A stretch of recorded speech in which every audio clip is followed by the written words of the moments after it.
हम लोग एनसीईआरटी से वेक्टर अलजेब्रा कर रहे थे, उसी को आज कंटिन्यू करेंगे। एक्चुअली आज का क्लास कल ही होना चाहिए था लेकिन नहीं हो पाया कुछ कारण से। एक्चुअली बात यह है कि मैं थोड़ा सा टाइम मैनेज करने लगा कि किस तरह से मैं क्या करूं कि मैं जो 11th-12th के बच्चों के लिए अभी नया मैंने शुरू किया है एनसीईआरटी, जिसका एक ही क्लास हुआ है, तो 11th-12th के बच्चों के लिए जो मैथ्स है, स्पेशली एनसीईआरटी के प्रॉब्लम्स जिसके बारे में मैंने पिछले क्लास में बात भी करा था, और जो जनरली हम लोग मैथ्स कर रहे हैं जो कि सबके लिए है, जो कॉम्पिटिटिव एग्जाम्स दे रहे हैं उनके लिए भी है, तो थोड़ा सा किस तरह से टाइम मैनेज करूं कि दोनों अच्छे से करवा पाऊं, वही थोड़ा सा कल मैनेज करते करते कल का दिन बीत गया, इसीलिए क्लास नहीं ले पाया मैं। तो चलिए शुरू करते हैं, फिर आज कंटिन्यू करते हैं एनसीईआरटी को, और जल्दी से ये जो प्रॉब्लम है कि किस तरह से दोनों को मैं करवा पाऊँ वो ख़त्म कर लूँगा मैं, मुझे उम्मीद है। चलिए, तो एग्जाम्पल 9 तक हमने कर लिया था वेक्टर अलजेब्रा में एनसीईआरटी का। अब जो पहला टॉपिक है उसके बाद वो है वेक्टर जॉइनिंग 2 पॉइंट्स। देखते हैं कि ये क्या है। अब ये जो टॉपिक है, हमने जो हमारा लेक्चर था वेक्टर अलजेब्रा का उसमें हमने नहीं करा था, क्योंकि जैसा मैंने कहा था कि कुछ सेक्शंस, कुछ टॉपिक्स ऐसे हैं जो कि मैं जब प्रॉब्लम करवाऊंगा तब करवाना चाहता हूं। ये उन्हीं में से एक टॉपिक था, लेकिन अब एनसीईआरटी करवा रहा हूं, उसमें मिल गया है, तो चलिए इसको कर लेते हैं। बहुत ही आसान है, अगर वेक्टर का कॉन्सेप्ट आपका क्लियर है तो कुछ भी नहीं है। चलिए देखते हैं कि क्या है भाई वेक्टर जॉइनिंग 2 पॉइंट्स। ठीक है, अब देखिए ये क्या है। मान लीजिए कि आपका ये जो है ये एक रेक्टेंगुलर कोऑर्डिनेट सिस्टम है, 3 डायमेंशनल, तो x, y और ये z। यहां एक पॉइंट q है, p है, और यहां एक पॉइंट मान लीजिए कि आपका q है। ठीक है, इस पॉइंट p का जो पोजीशन वेक्टर है वो हम मान लेते हैं कि r1 है, और जो पॉइंट q है इसका जो पोजीशन वेक्टर है ये हम मान लेते हैं कि r2 है। ठीक है, ये है हमारा position vector r2। Position vector आपको मैंने बताया था कि एक ऐसा वेक्टर जो 3 डायमेंशनल स्पेस में किसी पॉइंट को किसी पॉइंट के रेस्पेक्ट में, रिलेटिव में लोकेट करे। जैसे कि यहाँ पे ऑरिजिन है हमारा O, जिसका कोऑर्डिनेट 0 0 0 होता है। इसी पॉइंट से हम इन पोजीशंस वेक्टर को, इन पॉइंट्स को इन पोजीशंस वेक्टर से लोकेट कर रहे हैं। That is called position vector. ठीक है, position vector is a vector which is used to locate points in 3 dimensional space with respect to certain points और certain positions।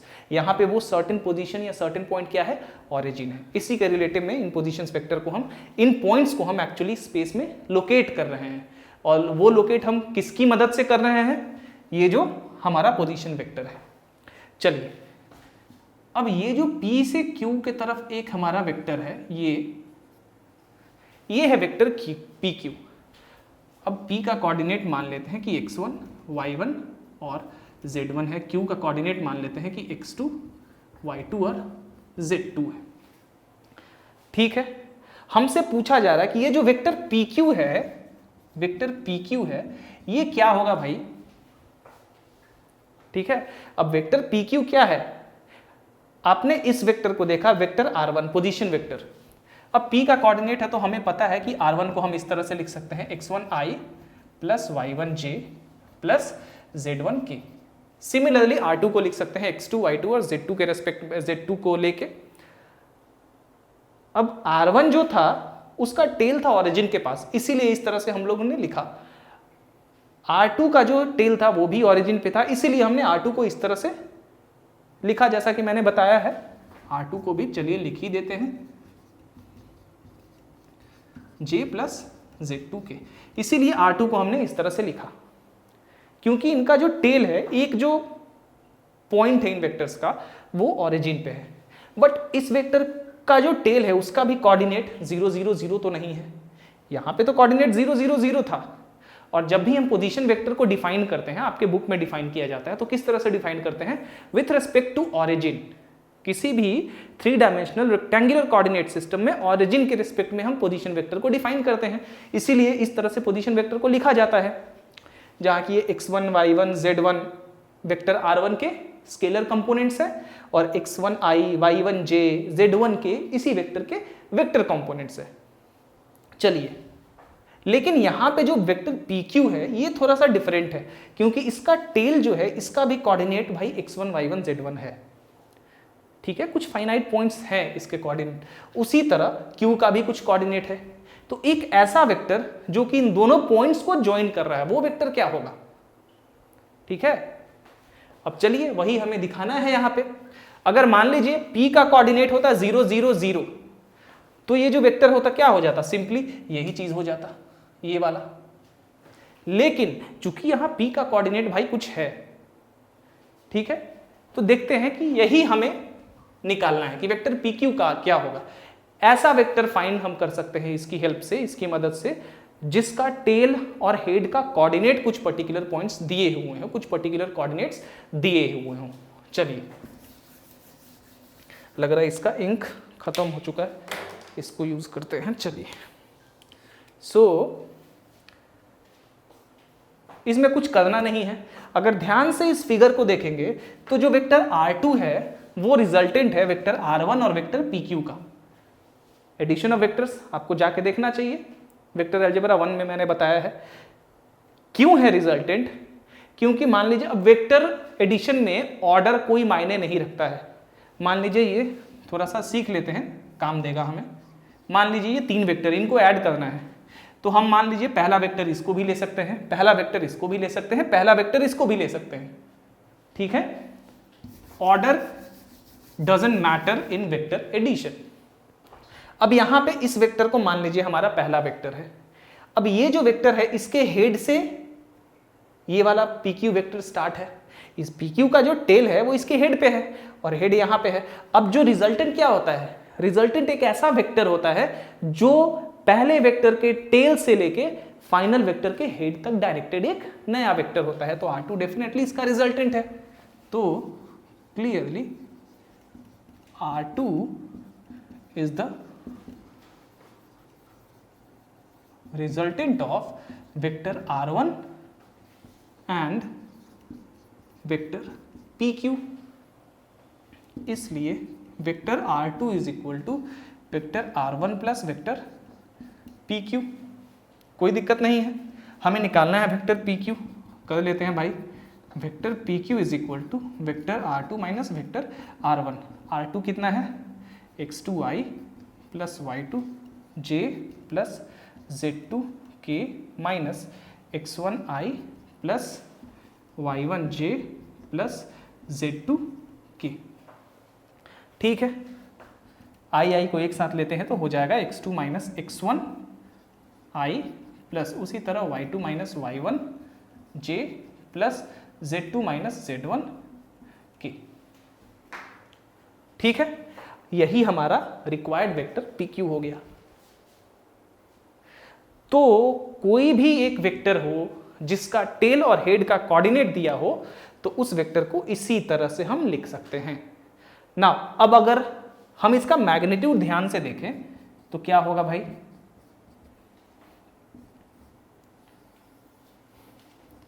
हमें पता है कि मैग्नीट्यूड क्या होता है। किसी भी वेक्टर का मैग्नीट्यूड क्या होता है? Square root of the sum of the squares of the components, the scalar components of that vector। तो इस वेक्टर के स्केलर कंपोनेंट्स कौन है? ये x के तरफ का स्केलर कंपोनेंट, ये वाला y2 माइनस y1 y के तरफ का स्केलर कंपोनेंट, उसी तरह z2 माइनस z1 z के तरफ का स्केलर कंपोनेंट। तो बस कुछ यहाँ करना नहीं है, ये तो हमने प्रूफ ही करा है कि मैग्नीट्यूड कैसे फाइंड करते हैं। अब ये मैग्नीट्यूड ऑफ PQ हो गया। मैग्नीट्यूड ऑफ PQ क्या है भाई? किसी वेक्टर का मैग्नीट्यूड क्या बताता है? उस वेक्टर का लेंथ, यानी कि वो जो लाइन सेगमेंट है जिसमें वो वेक्टर है, उस लाइन सेगमेंट का लेंथ। तो इस लाइन सेगमेंट PQ का लेंथ क्या हो गया हमारा ये, दैट्स इट। तो अगर ध्यान से देखें तो ये डिस्टेंस फॉर्मूला है, 3 डायमेंशनल जियोमेट्री में ये डिस्टेंस फॉर्मूला है। यही तो होता है ना किसी दो पॉइंट के बीच की दूरी 3 डायमेंशनल सिस्टम में। और 2 डायमेंशनल सिस्टम में क्या होता है, z1 और z2 0 हो जाता है, तो बस x2 minus x1 whole square plus y2 minus y1 whole square, और ये स्क्वायर रूट होता है। ठीक है, तो इसका उससे आप सिमिलैरिटी देख सकते हैं। बेसिकली ये क्या है, इसका magnitude distance between points p and q, that in general distance between the line pq, that's it. चलिए, तो ये हो गया आपका इंपॉर्टेंट फॉर्मूला। ये तो हो गया किसी भी वेक्टर जिसका टेल और हेड का कोऑर्डिनेट दिया हुआ है, तो उस वेक्टर को इस तरह से लिखेंगे आप, और उस वेक्टर का मैग्नीट्यूड यानी कि length of that line segment ये हो जाएगा। याद रहना चाहिए। चलिए, अब एक प्रॉब्लम है उसको भी देख लेते हैं। कितना आसान था ये, कुछ करना ही नहीं है।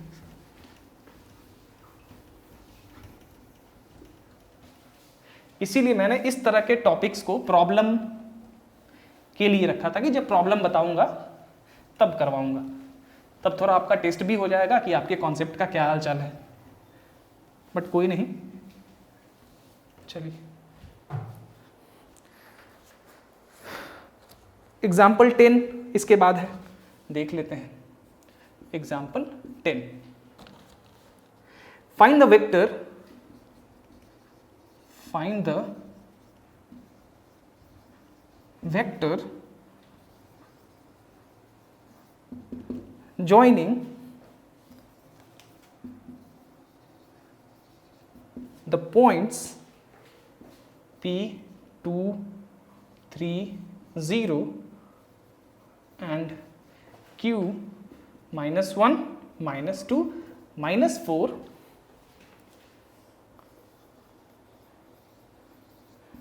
directed from P to Q। ठीक है, यही क्वेश्चन है। फॉर्मूला आपको पता है।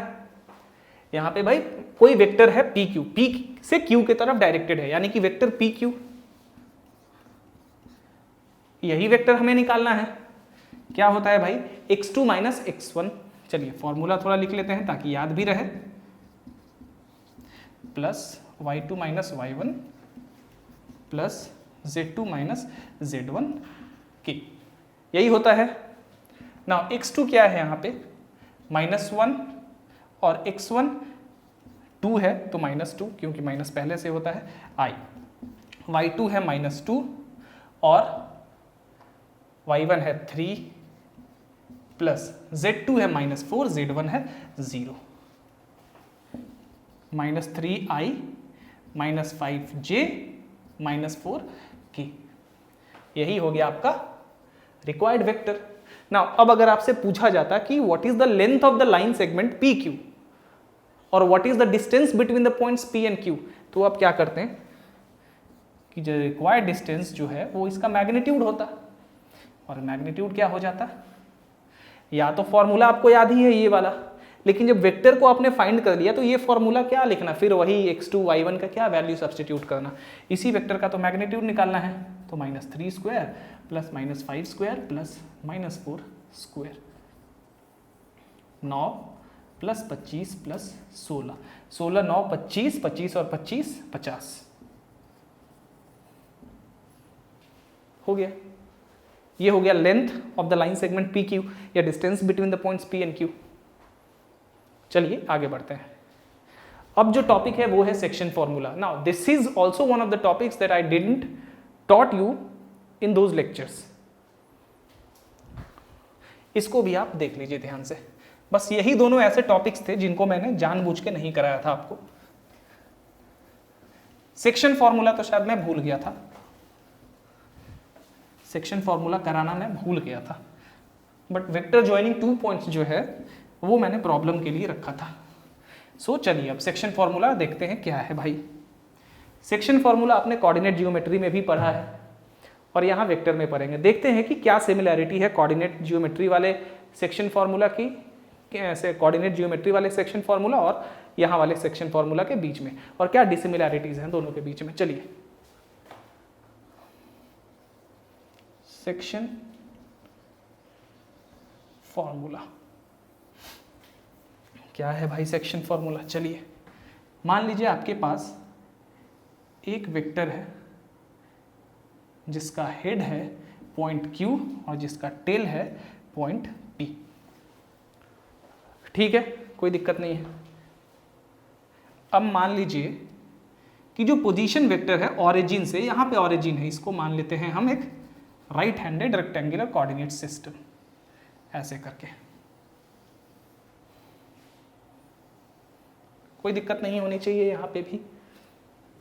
ये है y, ये है x और ये है z। ऑरिजिन है, मान लेते हैं p का जो पोजीशन वेक्टर है वो आपका ये है वेक्टर a, जो q का पोजीशन वेक्टर है वो है वेक्टर b। ठीक है, अब सपोज करिए कि कोई पॉइंट r है, कोई पॉइंट r है, इन दोनों p और q के बीच में कहीं पे इंटरनली, यानी कि इस वेक्टर पे या इस लाइन सेगमेंट पे यूं कहें कि इस लाइन सेगमेंट PQ में के बीच में इंटरनली एक पॉइंट R है जो कि इस लाइन सेगमेंट PQ को डिफाइन कर रहा है, डिवाइड कर रहा है m/n के रेशियो में। तो हमें जो है इस पॉइंट का पोजीशन वेक्टर निकालना है, इस पॉइंट का पोजीशन वेक्टर निकालना है किसके रेस्पेक्ट में? ऑरिजिन के रेस्पेक्ट में, यानी कि ऑरिजिन से इस पॉइंट का पोजीशन वेक्टर निकालना है, and that is called section formula यहां पे। अब डेफिनेटली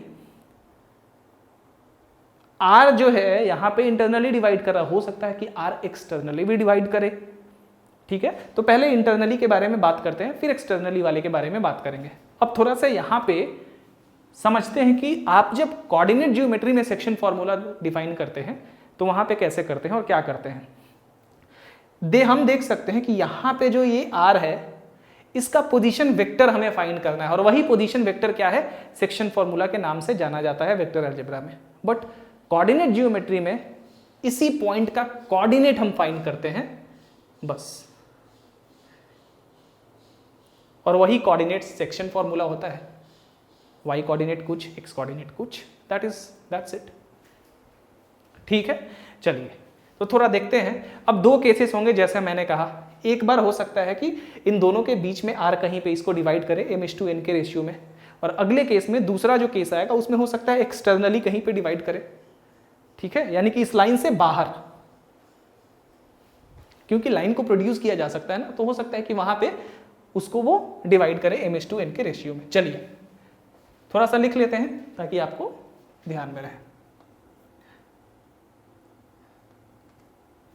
इसको इस तरह से लिखिए कि to find the position vector of a point which divides, और जब पोजीशन वेक्टर की बात करूं तो याद रखिएगा कि ऑरिजिन से बात कर रहा हूं, कि ऑरिजिन से फाइंड कर रहे हैं हम। To find the position vector of a point which divides the line segment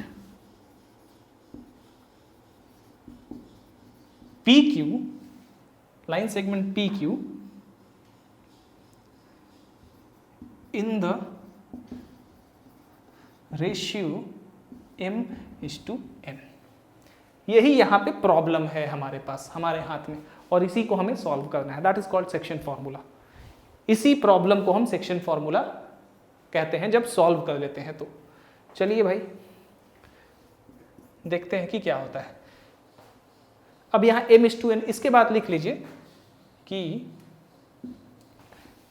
पहला इंटरनली और दूसरा एक्सटर्नली। एक बार इंटरनली इस पॉइंट R पे ये लाइन डिवाइड होगा m/n के रेशियो में, एक बार एक्सटर्नली डिवाइड होगा। तो सबसे पहले केस 1 की बात करते हैं, जब इंटरनली r डिवाइड करेगा PQ को m/n के रेशियो में। चलिए प्रॉब्लम मैं मिटा दे रहा हूं, आप लिख लीजिए। लेकिन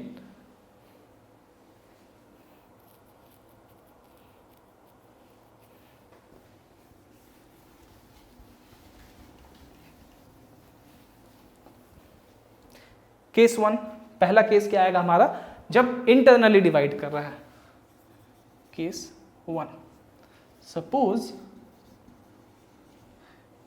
R is the point which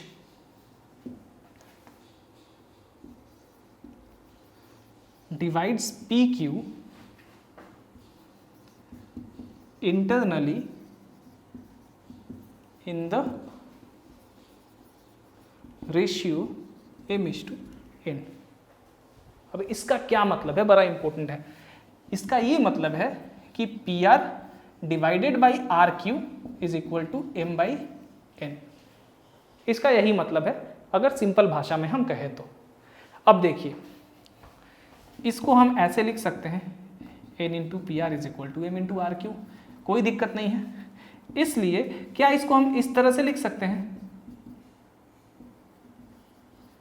vector RQ। अब ऐसा क्यों आपको लगेगा, चलिए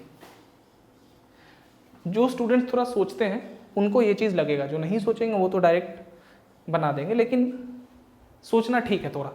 चलिए देखते हैं कि ऐसा क्यों मैंने वेक्टर के फॉर्म में इसको लिख दिया।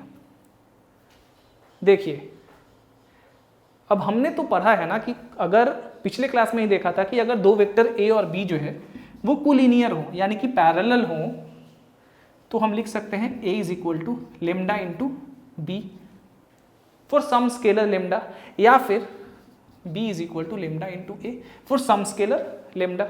लिख सकते हैं दोनों में से कुछ भी, कोई एक। बट हम ऐसा भी तो लिख सकते हैं ना कि m into A is equal to n into vector B,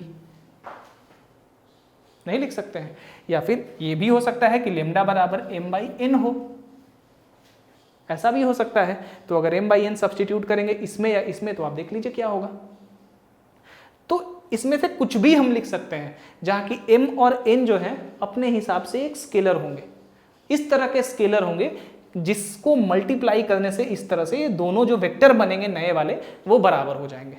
इसके बारे में हमने पिछले क्लास में पढ़ा था कि ऐसा क्यों होगा। अब देखिए यहाँ पे इस तरह का लिखने का कारण ये था, अब हो सकता है कि यहाँ m और n नेगेटिव पॉजिटिव में से कुछ हो, बट डेफिनेटली दो वेक्टर जब बराबर है, जब दो वेक्टर बराबर हो रहा है तो इसका ये मतलब है कि वो मैग्नीट्यूड और डायरेक्शन दोनों में बराबर है। तो यहाँ पे देखिए ध्यान से देखिए, दोनों वेक्टर क्या है, बराबर होने का क्या मतलब है। अगर दो वेक्टर बराबर होगा, पहले इक्वलिटी ऑफ वेक्टर्स को समझ लेते हैं। अगर दो वेक्टर्स बराबर होंगे किस केस में, जब उनका मैग्नीट्यूड भी बराबर हो और डायरेक्शन भी बराबर हो, ठीक है। अब कोलिनियर है तो लेमडा पॉजिटिव भी हो सकता है, नेगेटिव भी हो सकता है। मान लीजिए कोई वेक्टर ऑपोजिट डायरेक्शन में है, मान लेते हैं कि ये एक वेक्टर A है, ये एक वेक्टर B है, दोनों का मैग्नीट्यूड सेम है बट डायरेक्शन अलग है। लेकिन ये क्या है, बराबर तो नहीं है लेकिन पैरेलल है मान लेते हैं दोनों। तो अगर A को हम माइनस वेक्टर B लिख दे तो यानी कि यहाँ पे लेमडा इज इक्वल टू -1 हो गया, इसीलिए ऐसा होता है। तो ठीक है, वेक्टर के डायरेक्शन के अकॉर्डिंग m और n पॉजिटिव या नेगेटिव हो सकता है, लेकिन वेक्टर अगर सेम डायरेक्शन में हो तो अगर m पॉजिटिव है तो n भी पॉजिटिव होगा। इसीलिए अब ध्यान दीजिए, यहाँ पे ये जो वेक्टर है PQ, इसका डायरेक्शन इस तरफ है। वेक्टर PR भी तो एक वेक्टर ही है, तो वेक्टर PR का भी डायरेक्शन किस तरफ है, PQ के तरफ। वेक्टर RQ का भी डायरेक्शन PQ के तरफ, और वेक्टर PR और RQ दोनों पैरेलल हैं एक दूसरे के और डायरेक्शन भी सेम है। तो जब मैग्नीट्यूड वाइज इस तरह से बराबर है ये दोनों, तो वेक्टर वाइज भी बराबर होगा, क्योंकि m और n का तो साइन सेम ही होगा, क्योंकि वेक्टर PR और RQ दोनों पैरेलल भी हैं और डायरेक्शन भी सेम है, इसीलिए इस तरह से लिख सकते हैं हम इन दोनों को। ठीक है, चलिए ये रिलेशन रहने देते हैं। अब यहां से थोड़ा सा देखते हैं, इसमें देखते हैं ट्राइंगल OPR में। फ्रॉम ट्राइंगल OPR में अगर ध्यान से देखेंगे तो वेक्टर OR जो है वो रिजल्टेंट है वेक्टर A यानी कि वेक्टर OP और वेक्टर PR का, यानी कि vector OR is equal to vector A plus vector PR। अब हमें यहाँ पे PR चाहिए, तभी तो यहाँ पे सब्स्टिट्यूट करेंगे ना, तो यहाँ से निकाल लेते हैं vector PR is equal to vector OR minus vector A। Also from triangle ORQ, यहां भी ध्यान से देखेंगे तो ये जो वेक्टर B है ये रिजल्टेंट है वेक्टर OR और वेक्टर RQ का, तो क्या हो जाएगा vector B is equal to vector OR plus vector RQ। हमें यहाँ पे RQ चाहिए तो RQ को अलग कर लेते हैं, vector B minus vector OR।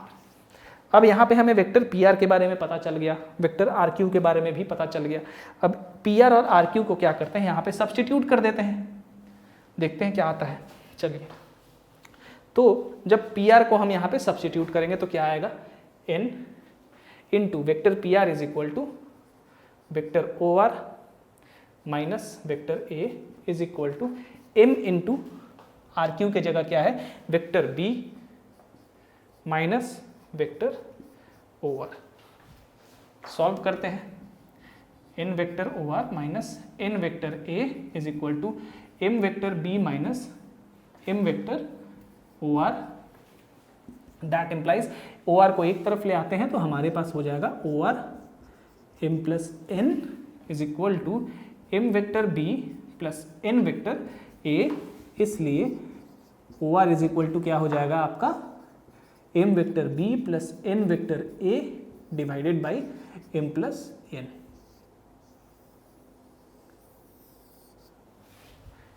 ये हो गया आपका पोजीशन वेक्टर इस पॉइंट R का ऑरिजिन से, और यही तो हमें निकालना है। And this is called section formula when R divides the line PQ internally in the ratio m:n। चलिए, ये इंटरनली का हो गया। एक्सटर्नली आप खुद से फाइंड कर सकते हैं, लेकिन चलिए मैं फाइंड कर देता हूं क्योंकि आपके किताब में इसको फाइंड नहीं किया हुआ है, ऐसे ही लिखा हुआ है। चलिए, ठीक है, तो ये आपका फॉर्मूला है। हाँ, इसमें एक इंपॉर्टेंट केस है। अब अगर दोनों पॉइंट के बीच में R कहीं पे होगा तो हो सकता है कि R P और Q के मिड पॉइंट में हो, मिडिल में हो कहीं पे, तो उस केस में m:n क्या हो जाएगा, 1:1 का रेशियो हो जाएगा, क्योंकि जितना m होगा उतना ही n होगा ना। तो m/n is equal to m/m cut के कितना हो गया 1/1, इसीलिए तो जब m और n 1 हो जाएगा, यानी कि R जब PQ के मिड पॉइंट पे होगा तो OR कितना हो जाएगा, m और n 1, यानी कि A प्लस वेक्टर B/2। ये भी याद रखिएगा, जब R मिड पॉइंट पे हो तो ये आपका required section formula, required position vector of the point R। चलिए, अब देखते हैं एक्सटर्नली के केस में। लिख लिया होगा आपने।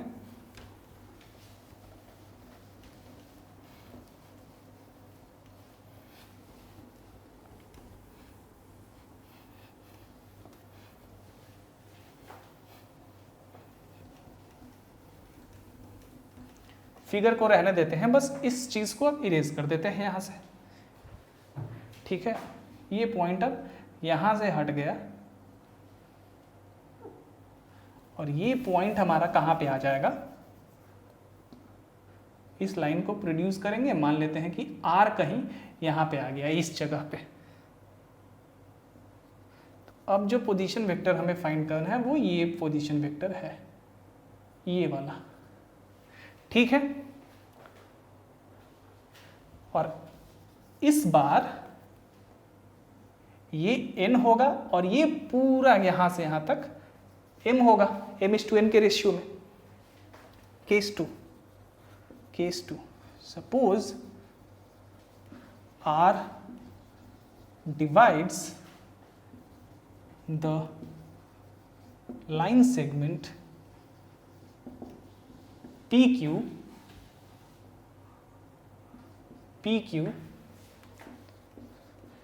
externally in the ratio of m/n। इसका क्या मतलब हुआ? PR divided by QR is equal to m/n, इसलिए n PR is equal to m QR, इसलिए n vector PR is equal to m vector QR। वही कारण जो पिछले एग्जाम्पल में कारण था। देख लीजिए डायरेक्शन सारे वेक्टर का, PR का डायरेक्शन और QR का डायरेक्शन दोनों पैरेलल है, सेम डायरेक्शन में भी है। तो इस तरह से तो हम लिख ही सकते हैं, अगर मैग्नीट्यूड में ऐसा है तो वेक्टर में भी ऐसा ही रहेगा ये। चलिए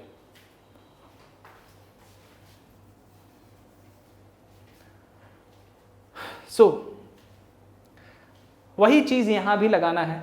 सबसे पहले इस वाले ट्राइंगल में देखते हैं OPR में, फ्रॉम ट्राइंगल OPR अगर ध्यान से देखें तो हमारा जो वेक्टर OR है वो रिजल्टेंट है किसका? OP यानी कि वेक्टर A और PR। Vector A is equal to vector A plus vector PR हमें यहाँ पे सब्स्टिट्यूट करना है, तो PR को एक तरफ ले लेते हैं, vector OR minus vector A। Also from triangle OQR। अब OQR इस वाले ट्राइंगल में देखते हैं, ठीक है, क्या हो जाएगा हमारा? वेक्टर OR, क्योंकि यहाँ पे OR रिजल्टेंट है किसका?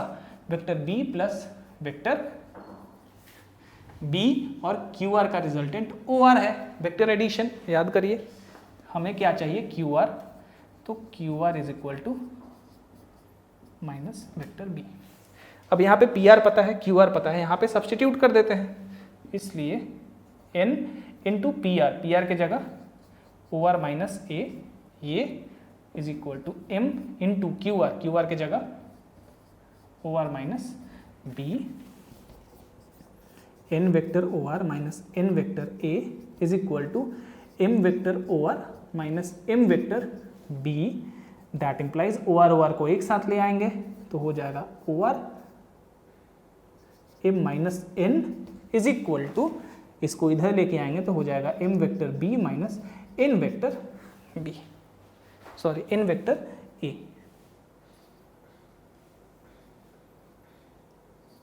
ठीक है, that implies vector OR is equal to m vector B minus n vector A divided by m minus n। ठीक है, ये आपका हो गया थोड़ा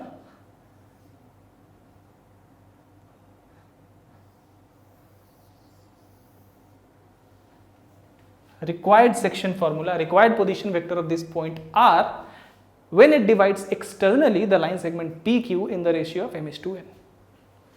अब आप अपने कोऑर्डिनेट ज्योमेट्री से मैच कराएंगे तो दोनों फॉर्मूला सेम ही है, सेम तरह का फॉर्मूला है, ठीक है। और जब आप इंटरनली वाले केस से कंपेयर करेंगे तो बस यहाँ पे माइनस है, वहां पे प्लस था, दैट्स इट। तो यही सेक्शन फॉर्मूला है, हो गया सेक्शन फॉर्मूला भी आपका खत्म। अब चलिए प्रॉब्लम है इस पे आपका, प्रॉब्लम नंबर 11, उसको देख लेते हैं हम लोग पहले। प्रॉब्लम 11, एग्जाम्पल 11, चलिए भाई।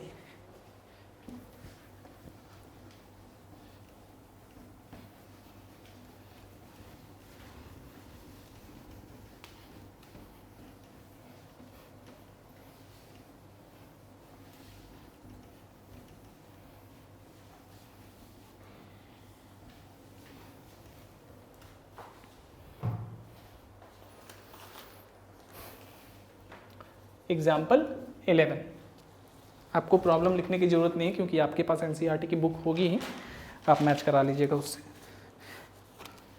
मैंने आंसर नहीं लिखा है, बस प्रॉब्लम लिखा है, तो आंसर भी आप मैच कराते जाइएगा अपना। Consider 2 points P and Q with position vectors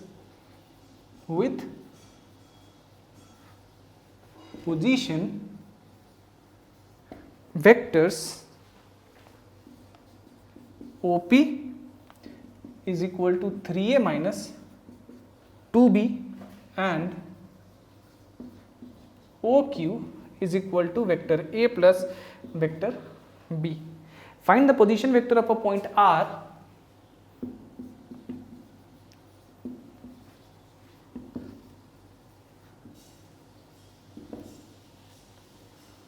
vector of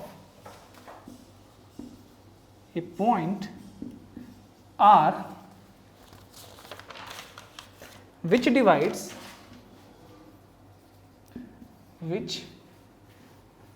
the line joining P and Q in the ratio 2:1 internally and 2 Roman में लिखा हुआ है तो मैं भी रोमन में ही लिखता हूं, एक्सटर्नली। बड़ा ही आसान है, फॉर्मूला आपको याद है इंटरनली के केस में क्या है और एक्सटर्नली के केस में क्या है। तो सबसे पहले देखते हैं पहला वाला फॉर्मूला क्या होता है। OR हमें निकालना है पोजीशन वेक्टर, यही तो निकालना है ना। क्या हो जाएगा आपका OP, P का पोजीशन वेक्टर और Q का पोजीशन वेक्टर ओरिजिन से दिया हुआ है। अब ओरिजिन से आपका R का पोजीशन वेक्टर निकालना है। पोजीशन वेक्टर जब भी डिफाइन करते हैं, जैसा मैंने पहले भी कहा है, हमेशा क्या करते हैं, ओरिजिन से उसको डिफाइन करते हैं। तो OR इंटरनली के केस में MB plus NA divided by M plus N। MB B के जगह आपका क्या होगा, ये वाला होगा, राइट। फिगर देख लीजिए जो हमने सेक्शन फॉर्मूला प्रूव किया था उसके हिसाब से। तो B के जगह OQ के जगह क्या है आपका vector A plus vector B plus N और MB क्यों लिख रहा हूं, M के जगह आपका 2 है और N के जगह 1 है, तो यहाँ पे 2 लिख दीजिए, 1 के जगह कुछ नहीं लिखता हूं। और वेक्टर A के जगह ये है 3A minus 2B। Vector A की जगह वेक्टर OP है और वेक्टर OP क्या दिया हुआ है, ये, इसीलिए। और M प्लस N यानी कि 3, कितना हो जाएगा ये 2A plus 2B minus 2B cancel हो जाएगा, 2A प्लस 3 है 5A बाई 3। ये आपका आंसर हो गया। अब दूसरा चलते हैं एक्सटर्नल के केस में। एक्सटर्नली क्या हो जाएगा minus N vector A by M minus N। इसी चीज़ को बस यहाँ पे साइन चेंज करके लिखना है। तो चलिए A plus vector B plus minus 3A minus 2B divided by 1, 2 में से एक गया तो 1 हो जाएगा, नीचे कुछ नहीं, 2A minus 3A minus A plus 2B plus 2B plus 4B by क्या, कुछ नहीं बाई 1 है, रहने देते हैं। आपका आंसर यही हो गया, ठीक है। चलिए आगे बढ़ते हैं। Example 12।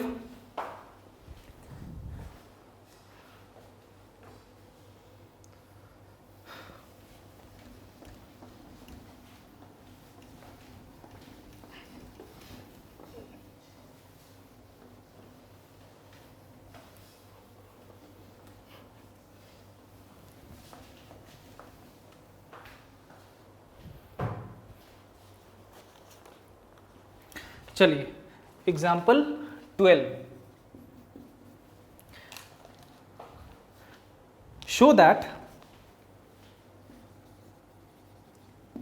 that the points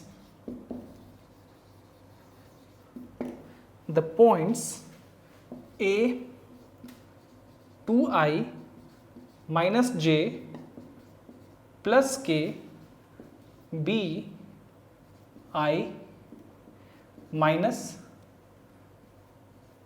3j minus 5k c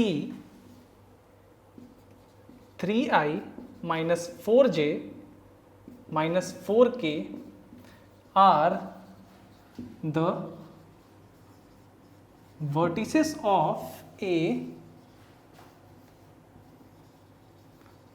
right angled triangle। ठीक है, चलिए भाई, कह रहा है कि show that the points A B and C are the vertices of a right angle triangle. अब राइट एंगल ट्राइंगल का वर्टिसेस के लिए क्या हमें प्रूव करना है? हम क्या करेंगे, ए बी, बी सी और ए सी, ये तीनों डिस्टेंस निकालेंगे, मतलब तीन साइड का लेंथ निकालेंगे और देखेंगे कि क्या पाइथागोरस थ्योरम अप्लाई हो रहा है उन साइड्स के बीच में, यानी कि किसी एक साइड का स्क्वायर बाकी दोनों साइड के स्क्वायर के सम के बराबर हैं। अगर ऐसा है तो डेफिनेटली ये तीनों points vertices of a right angle triangle है। चलिए देखते हैं। अब पहले कोऑर्डिनेट, अभी वेक्टर फॉर्म में कोऑर्डिनेट दिया हुआ है, तो कोऑर्डिनेट क्या हो जाएगा, ए का कोऑर्डिनेट हो जाएगा आपको 2, यानी कि वेक्टर के ये जो वेक्टर लिखा गया है आई जे के में, इसका जो स्केलर कंपोनेंट होता है वही तो इसका कंपोनेंट, इसका कोऑर्डिनेट हो जाएगा ना इस पॉइंट ए का।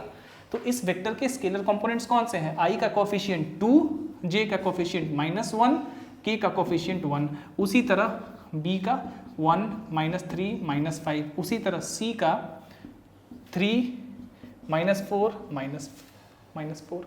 अभी आपने पढ़ा थोड़ी देर पहले कि जब कोई वेक्टर किसी दो पॉइंट्स को ज्वाइन करता है, यानी कि टेल और हेड का जब कोऑर्डिनेट किसी वेक्टर का होता है, तो किस तरह से उस वेक्टर को लिखते हैं, वेक्टर ज्वाइनिंग 2 पॉइंट्स, जो कि आज के शुरुआत में ही हमने कर लिया।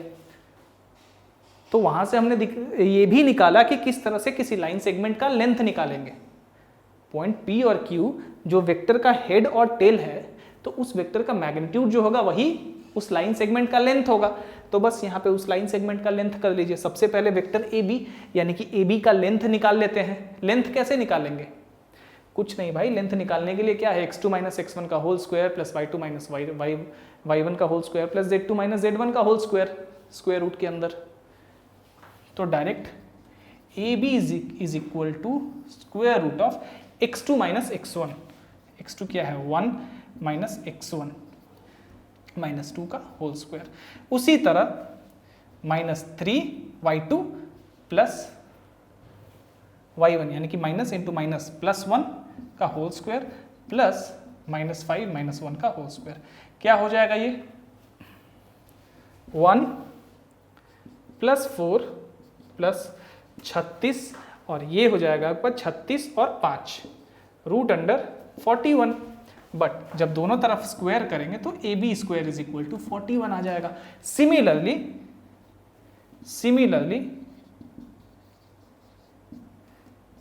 BC² क्या हो जाएगा हमारा, स्क्वायर रूट को हटा देंगे पहले ही, 3 - 1 का होल स्क्वायर। इसके लिए x2 3, x1 1 हो गया। उसके बाद -4 + 3 का होल स्क्वायर, उसके बाद -4 + 5 का होल स्क्वायर। ये क्या हो गया आपका 4 + 1 और ये +1 6।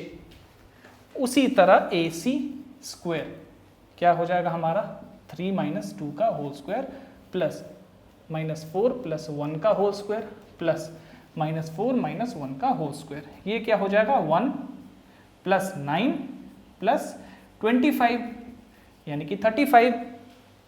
अब हमें साफ साफ दिख रहा है कि BC² और AC² 35 और 6 41 हो जाएगा, इज इक्वल टू AB², यानी कि yes, A, B and C are the coordinates, are the vertices of a right angle triangle. ठीक है, चलिए आगे बढ़ते हैं। अब हमें एक्सरसाइज 10.2 के तरफ बढ़ना है, राइट। इसका भी इंक खत्म हो चुका है। चलिए भाई,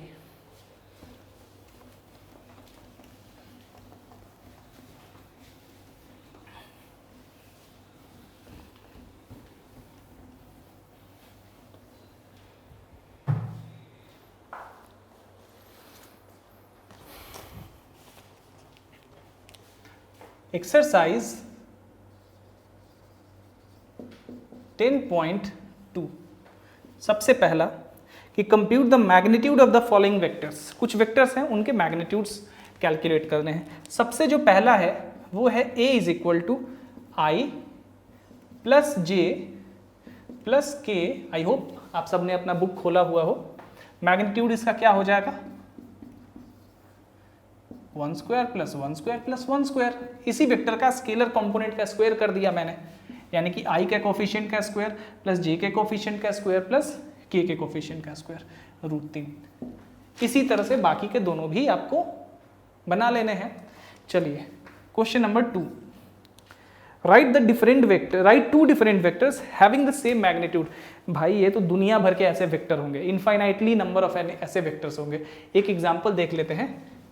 vector a is equal to I plus 2j minus 3k। क्या कह रहा है कि write two different vectors having the same magnitude. ठीक है, b minus I plus 2j plus 3k। दोनों डिफरेंट वेक्टर्स है ना, बट दोनों का मैग्नीट्यूड सेम होगा। देख लीजिए, इसका मैग्नीट्यूड हो जाएगा हमारे पास 1 प्लस 4 प्लस 9, 9 5 14। इसका भी मैग्नीट्यूड देख लीजिए 1 प्लस 4 प्लस 9 14। ठीक है, दुनिया भर के होंगे, इनफाइनाइटली नंबर होंगे। तो यहाँ पे 2 ही निकला है, लिखना है 3। अब कह रहा है कि write two vectors having same direction. कुछ नहीं करना है, इसमें भी सेम डायरेक्शन है, दोनों वेक्टर पैरेलल है, इतना तो पता है। मान लीजिए वेक्टर a और b है, यहीं पे करता हूँ। मान लीजिए वेक्टर a और b है, दोनों पैरेलल है, कोलिनियर है, यानी कि vector b is equal to lambda vector a। ठीक है, बस हो गया। अब इसके बाद आपका सॉल्यूशन दुनिया भर का होगा। मान लीजिए वेक्टर, एक एग्जांपल देता हूँ। Vector a is equal to है आपका i plus 2j plus 3k, ऐसा है। तो लेमडा का कोई भी वैल्यू यहां डाल दीजिए। लेमडा का अब सेम डायरेक्शन में है तो लेमडा हमेशा पॉजिटिव वैल्यू डाल दीजिए। कोई भी पॉजिटिव वैल्यू डाल देंगे आप तो आपका आ जाएगा ये। ठीक है, एक करके दिखा देता हूं। चलिए, ये वेक्टर है 4, लेमडा इज इक्वल टू 2।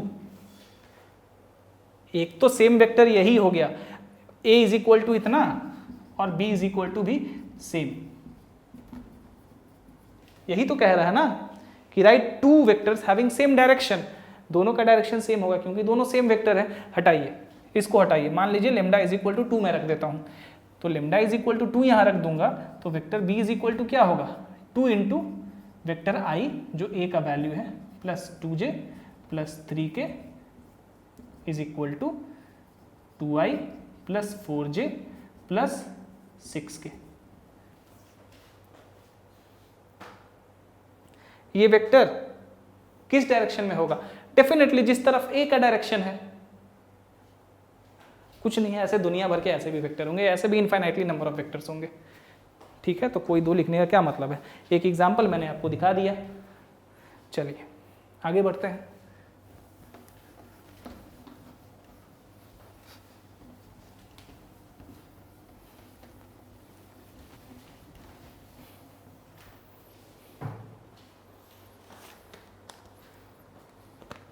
चौथा, find the values of x and y so that these two vectors are equal. देख लीजिए, बड़ा आसान सा प्रॉब्लम है। Find the values of x and y so that 2i plus 3j and xi plus yj are equal। इसमें कुछ करना है जी, कुछ करना है। इसमें कह रहा है कि 2 वेक्टर x और y निकालना है जिसमें कि ये दोनों वेक्टर इक्वल हैं। इक्वल वेक्टर में अब दोनों का स्केलर कंपोनेंट, इक्वल वेक्टर का क्या मतलब है? उनका डायरेक्शन और मैग्नीट्यूड सेम। और इसका मतलब ये है कि अगर किसी भी 2 वेक्टर का कॉरेस्पॉन्डिंग कंपोनेंट्स भी बराबर हो तो दोनों वेक्टर बराबर होंगे। यानी कि अगर x इज इक्वल टू 2 और y इज इक्वल टू 3 हो जाए तो दोनों वेक्टर बराबर हो जाएंगे। That's it. कुछ नहीं, कोई नौटंकी नहीं। चलिए, find the scalar and vector components, find the scalar and vector components of the vector with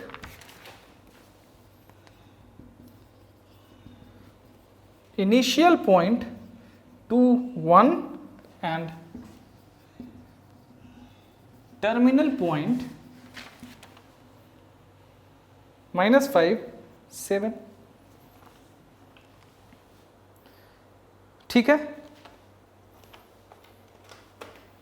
कह रहा है कि find the scalar and vector components of the vector with initial point this and terminal point this.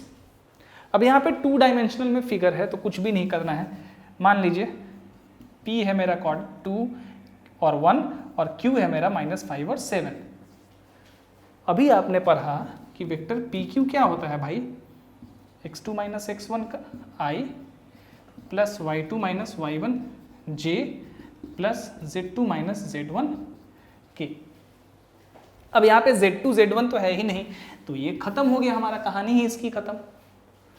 इसलिए vector PQ is equal to क्या हो जाएगा, x2 यानी कि -5 - 2 का x1 - 2, x1 2 है और यहाँ माइनस साइन पहले से है I, और उसी तरह 7 - 1 j -7i plus 6j। Scalar components क्या हो गया हमारा, scalar components is equal to -7 और 6, और vector components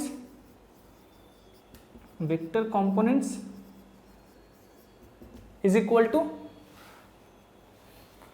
-7i and 6j।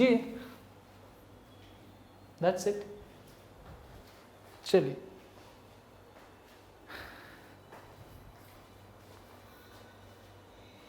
आगे बढ़ते हैं।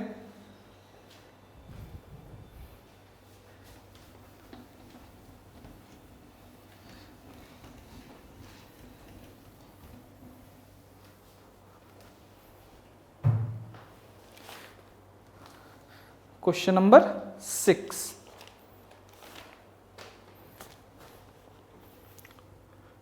कह रहा है कि find the sum of the vectors a is equal to I - 2j plus k, vector b is equal to -2i plus 4j plus 5k, vector c is equal to I - 6j -7k। कह रहा है कि find the sum of these vectors. इसमें कुछ करना है, तीनों को जोड़ देना है हमें। ये आप खुद से बनाइए, होमवर्क है। 7, find the unit vector in the direction of the vector. अगर याद होगा तो कुछ नहीं है इस वेक्टर में। Find the unit vector in the direction of the vector a is equal to I plus j plus 2k। बड़ा ही आसान सा क्वेश्चन है। किसी भी वेक्टर को, मान लीजिए कोई वेक्टर a है, उसको हम इस तरह से लिख सकते हैं हमेशा, जहां की ये जो यूनिट वेक्टर a है ये क्या दर्शा रहा है, एक ऐसा वेक्टर जो कि a के डायरेक्शन में है। यानी कि ये जो यूनिट वेक्टर है ये क्या हो जाएगा, vector a by magnitude of vector a। यहां पे कह रहा है एक ऐसा यूनिट वेक्टर जो कि इस वेक्टर के डायरेक्शन के तरफ है। तो क्या हो जाएगा भाई, मान लीजिए n वैसा यूनिट वेक्टर है जो कि इसके डायरेक्शन में है।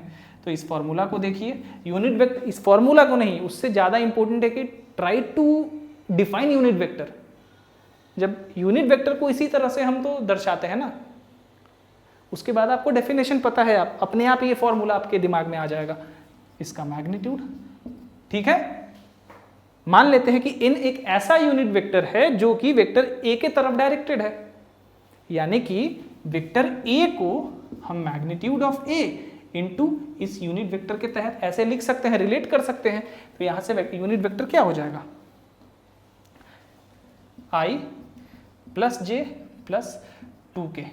मैग्नीट्यूड इसका क्या हो जाएगा, 1 plus 1 plus 4 √6, 1/√6 i plus 1/√6 j plus 2/√6 k। ठीक है, चलिए ये हो गया रिक्वायर्ड यूनिट वेक्टर आपका। उसके बाद है find the unit vector in the direction of vector P Q. चलिए क्वेश्चन लिखते हैं।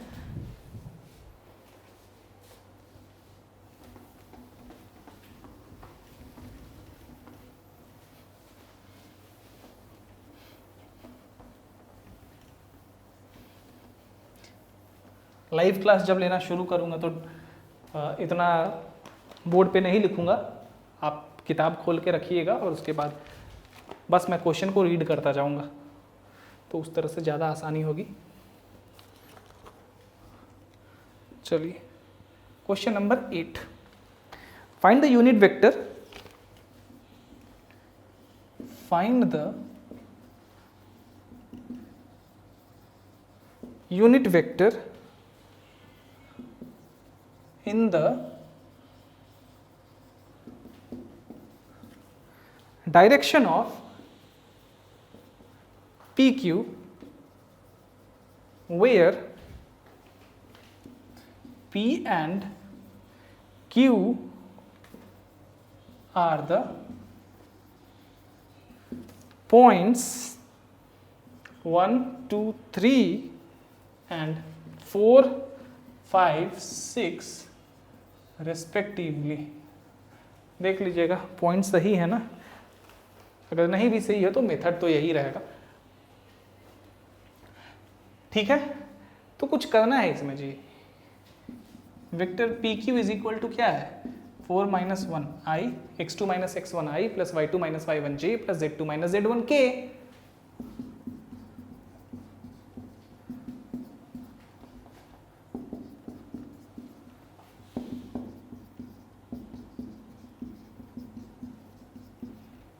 ठीक है, अब कह रहा है कि find the unit vector in the direction of vector P Q.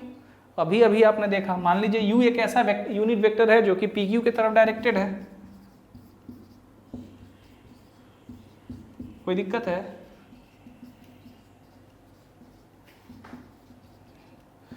ठीक है, इसका मैग्नीट्यूड क्या हो जाएगा, 9 3 27 square root of 27, 3/√27 i plus 3/√27 j plus 3/√27 के। अपना काट कूट लीजिएगा, देख लीजिएगा।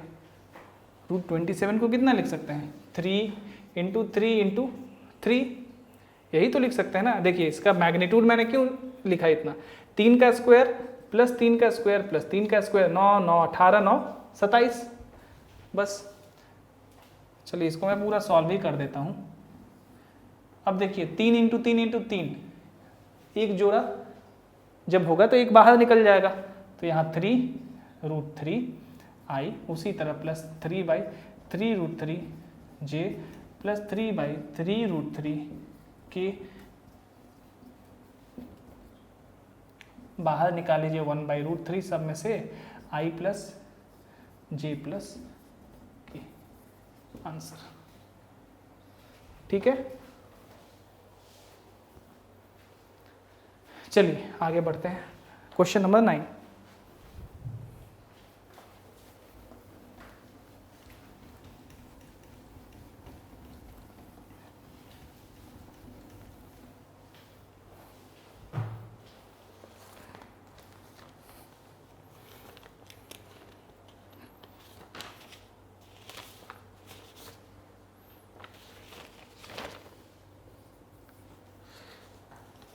for the unit vector,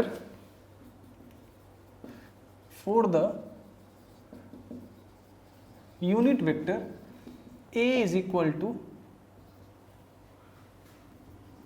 2i minus J plus 2k and vector b is equal to minus I plus J minus K. Find the unit vector, find the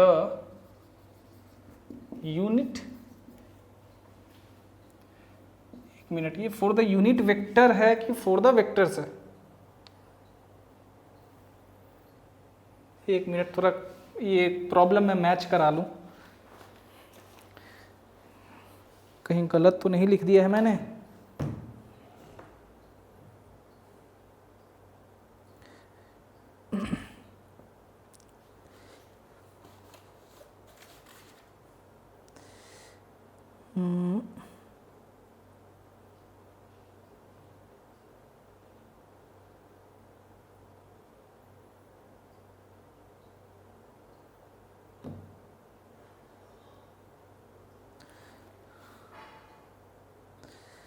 ten point two का question number 9. For the given vectors a is equal to 2i minus J plus 2k and b is equal to minus I plus J minus K. ठीक है, यहाँ पे vector होगा. वही कहूँ कि unit vector यहाँ कहाँ से आ गया भाई, क्योंकि इसका तो मैग्नीट्यूड 1 है ही नहीं. फॉर द गिवन को मैंने फॉर द यूनिट कर दिया. For the given vectors a is equal to इतना and b is equal to इतना. Find the unit vector in the direction of a plus b. बड़ा ही आसान सा क्वेश्चन है ये. सबसे पहले तो a प्लस बी निकाल लेते हैं. Vector a plus vector b is equal to 2i minus J plus 2k plus minus I plus J minus K. ठीक है, दो में से एक गया तो यहाँ हो गया i माइनस जे प्लस जे, खत्म हो गया, यानी कि ये 0j हो गया और यहाँ पे हो गया k. ठीक है, ये हो गया हमारा i. चलिए इसको रहने दीजिए ऐसे ही, क्या अब इसमें आगे करना है. Let u be the unit vector in the direction of vector a plus vector b. therefore ये क्या हो जाएगा, vector a plus vector b divided by magnitude of a plus b is equal to a plus b आपका क्या है, i plus k. j तो है ही नहीं, और मैग्नीट्यूड क्या है इस वेक्टर का, square root of 2. So 1 by root 2 i plus k. ठीक है, कोऑर्डिनेट आपका, वेक्टर आपका यही है 2i minus J plus 2k और vector b is equal to minus I plus J minus K. ठीक है, और हो सकता है कहीं कहीं कोऑर्डिनेट मेरे से अगर गलती से कुछ 1 या 2 इधर उधर हो जाए तो मेथड यही रहेगा आपका. ठीक है ना, यहाँ जो कोऑर्डिनेट है उसके अकॉर्डिंग यही आंसर आएगा.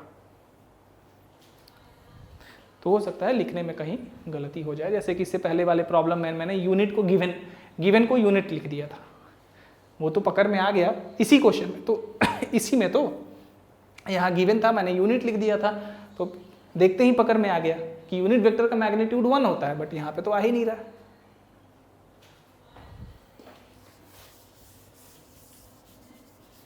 चलिए, हो गया, ये हो गया क्वेश्चन नंबर 9. अब 10 बनाते हैं.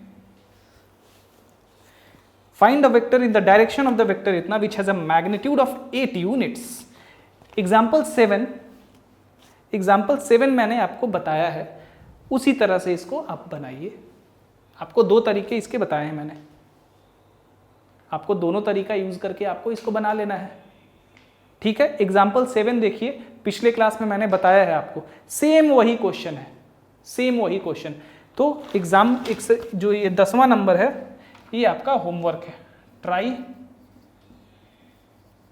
योरसेल्फ ठीक है, टाइम वेस्ट करने का कोई मतलब है नहीं। Question number 11, show that the vectors this and this are collinear. ठीक है भाई, देख लेते हैं कि ये है कि नहीं है। ये तो है, कोलिनियर है, मुझे साफ साफ दिख गया कि ये दोनों वेक्टर कोलिनियर हैं। देख लेते हैं कहाँ गया।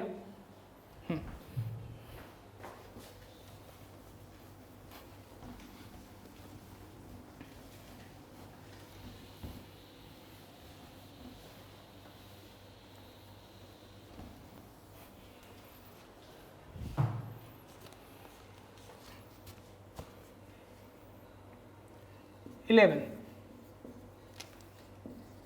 show that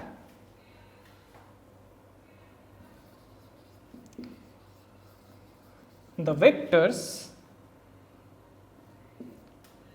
2i minus 3j plus 4k and minus 4i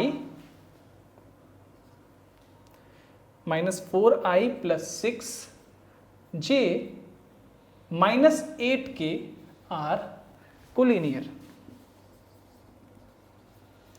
collinear, अगर दो वेक्टर a और b कोलिनियर है तो a इज इक्वल टू क्या होता है, lambda into vector b for some scalar lambda. Lambda may be positive और negative according to the direction.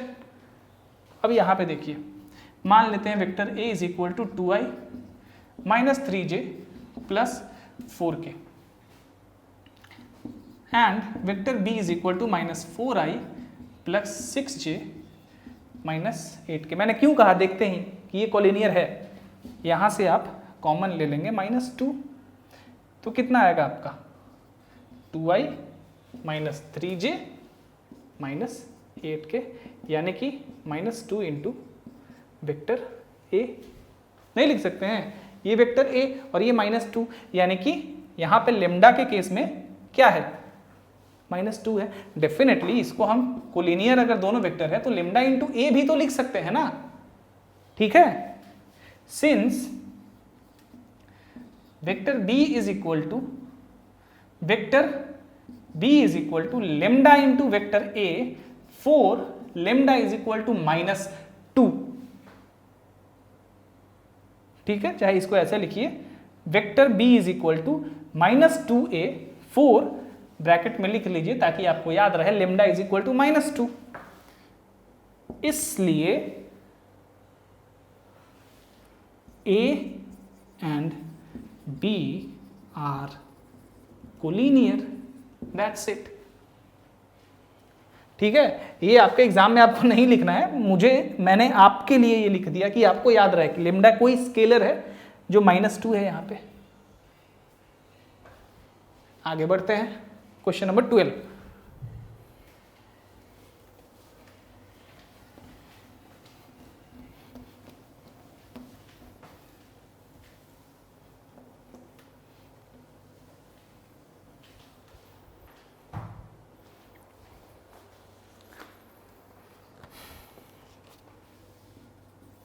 Question number 12, find the direction cosines of the vector, find the, इसको पूरा question नहीं लिख रहा हूं, खाली वेक्टर लिख रहा हूं। क्वेश्चन है आपका जो 12वां है वो है find the direction cosines of the vector i plus 2j plus 3k। Direction cosine क्या होता है, cos alpha is equal to, मान लीजिए ये वेक्टर है आपका, vector a is equal to इतना, इसको मान लीजिए जो गिवन वेक्टर है, तो cos alpha is equal to क्या होता है आपका, x by magnitude of vector a, यानी कि x बाई, चाहे यहां से, हाँ चलिए x बाई कर देते हैं, यहां पे x क्या है, इसका स्केलर, x वाला स्केलर कंपोनेंट, यानी कि 1 बाई a का मैग्नीट्यूड कितना है, निकाल लेते हैं यहां से,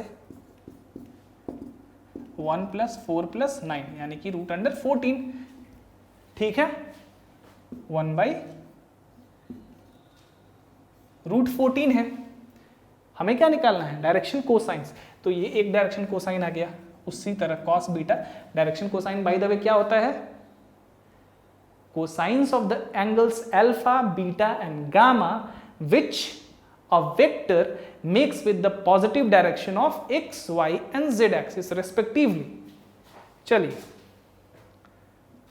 cos beta is equal to इसी तरह, यहां पे x था, यहां पे y by modulus of a, y कितना है यहां पे, ये है, तो हमारा 2 बाई रूट 14, उसी तरह गामा कॉस गामा हो जाएगा 3 बाई रूट 14। ये आपका आंसर्स हो गए रिक्वायर्ड डायरेक्शन कोसाइंस। चलिए अब है आपका 13वां है find the direction cosines of the vector joining the points a and b directed from a to b। चलिए क्वेश्चन लिख लेते हैं, आसान है। Find the direction cosines of the vector joining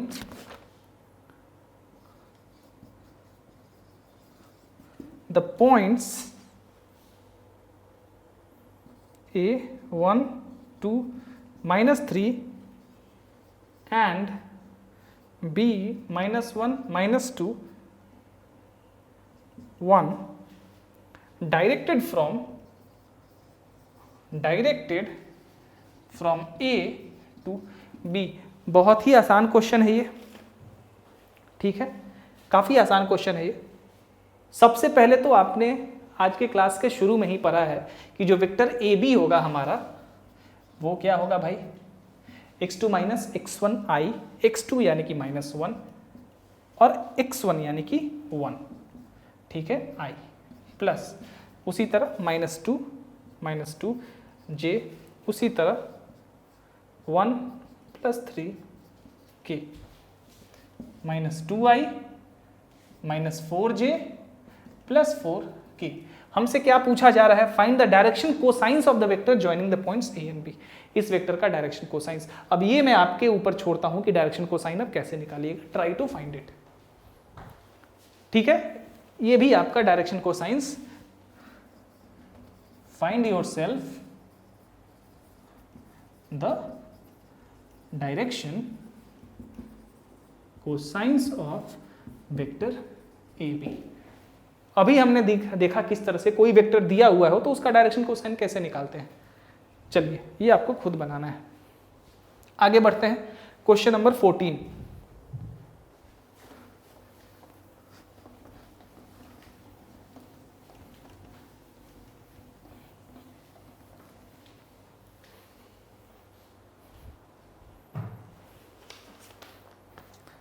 show that the vector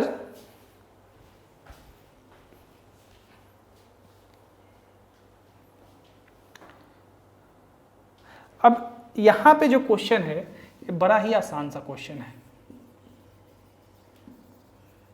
show that the vector I plus j plus k is equally inclined to the axis OX, OY and OZ।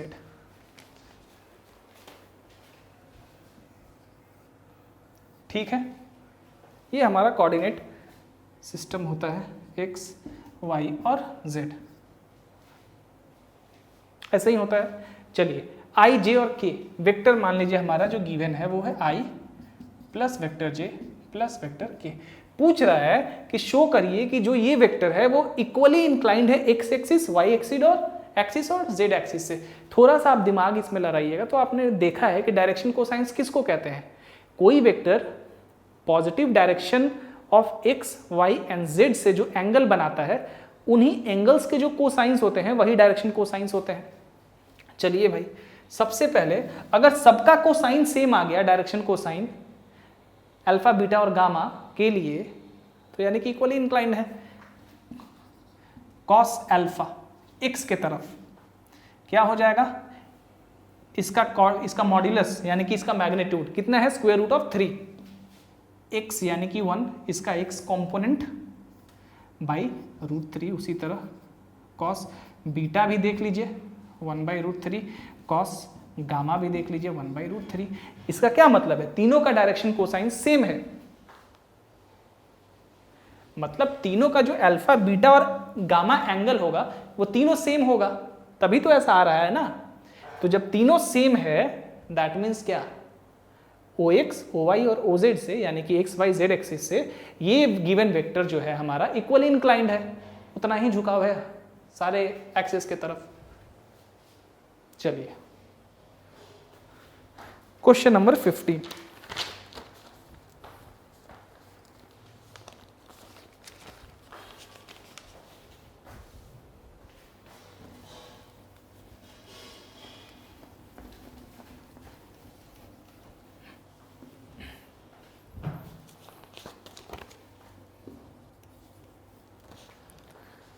find the position vector of a point R, find the position vector of a point R which divides the line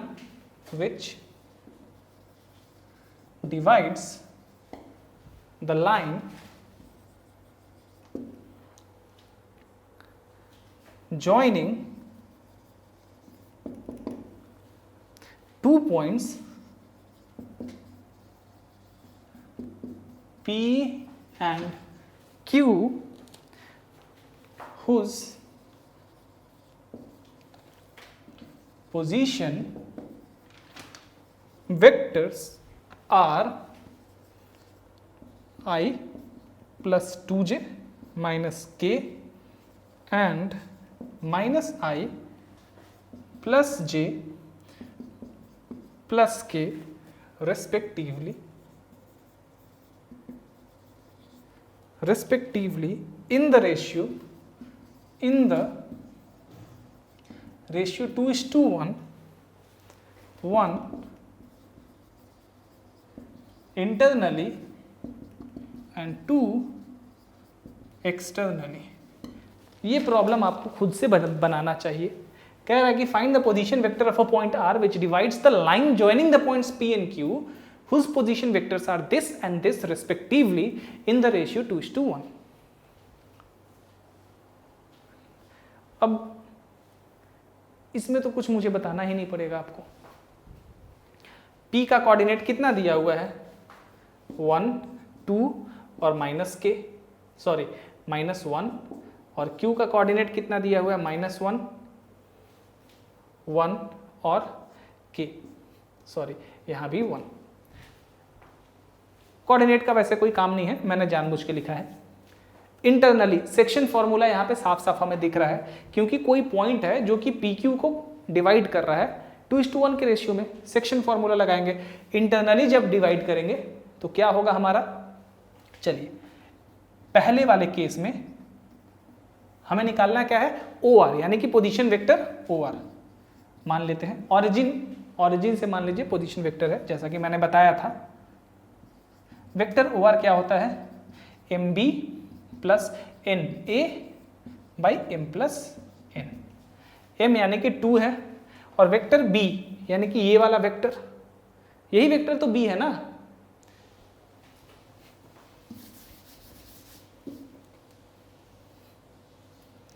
Q P ये हमारा R हो गया internally, ठीक है।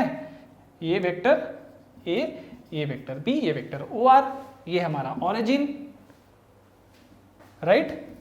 चलिए भाई 2 into vector B यानी कि ये वाला वेक्टर B क्या है, -I plus J plus K plus 1 into vector A क्या है, I plus 2J minus K divided by M plus N। अब आपको खुद से बनाना चाहिए। उसी तरह एक्सटर्नली में यहाँ पे माइनस होगा फॉर्मूला में, बाकी सब कुछ सेम होगा, आप आराम से फाइंड कर लेंगे। मुझे नहीं लगता है कि यहाँ से मुझे बनाना चाहिए। चलिए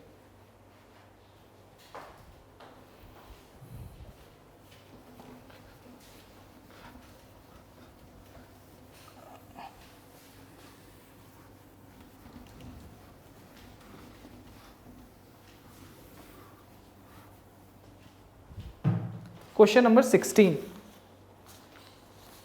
find the position vector of the mid point of the vector. अब ये बड़ा ही आसान सा है। Find the position vector of the mid point of the vector joining the points P 2 3 4 and Q 4 1 -2। कुछ नहीं करना है भाई, हमारा जो position vector of P is equal to मान लीजिए R1 है। क्या है भाई वो? 2y plus 3j plus 4k। Similarly position vector of Q is equal to मान लेते हैं R2 है, वो क्या है? 4i plus j minus 2k। ठीक है भाई, हमें निकालना है find the position vector the mid point of the vector joining these points. Section formula मान लीजिए कि जो रिक्वायर्ड पोजीशन वेक्टर है वो है वेक्टर r। क्या हो जाएगा हमारा? a plus vector b by 2, क्योंकि m/n यहाँ पे 1:1 का रेशियो होगा। ठीक है, मिड पॉइंट में कब काटेगा? जब r p और q के बीच में होगा, मिड पॉइंट पे दोनों के। तो हमने डिस्कस किया था ये केस। अब वेक्टर a कितना है यहाँ पे? 2y, किसी को a लिखिए किसी को b लिखिए, कोई फर्क नहीं पड़ता, plus 4i plus j minus 2k divided by 2, 6i plus 4j plus 2k divided by 2, 3i plus 2j plus k। ठीक है, आई होप कैलकुलेशन सही हो, देख लीजिएगा सही होना चाहिए। जोड़ दिया मैंने, प्लस एक माइनस, ठीक है, 2 4 6 3 1 4, 4 में से 2 गया तो ठीक है, 16 हो गया हमारा। चलिए क्वेश्चन नंबर 17,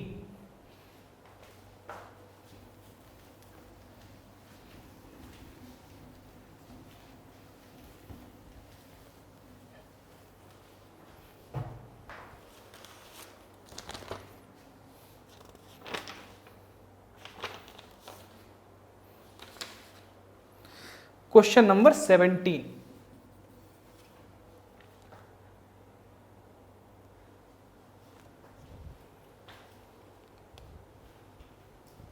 अब देखिए जो हमने एग्जाम्पल 12 बनाया था, जहां पे कि 3 कोऑर्डिनेट दिया हो, 3 पॉइंट दिया हुआ था वेक्टर के फॉर्म में, और बताना था कि क्या ये तीनों पॉइंट किसी राइट एंगल ट्रायंगल के वर्टिसेस हैं।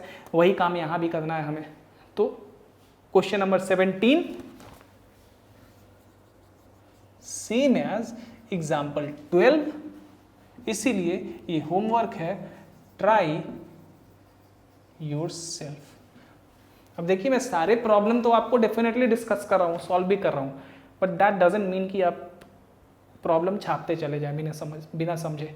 मेरा पर्पस है कि I am trying to explain you the details about.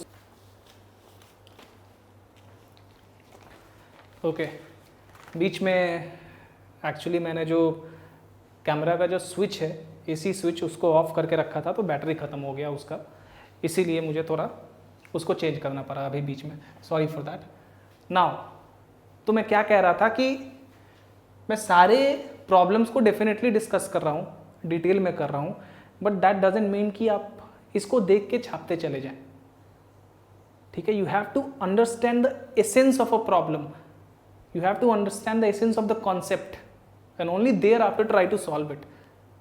आपने अगर कॉन्सेप्ट करा है ठीक से तो try to solve it by yourself.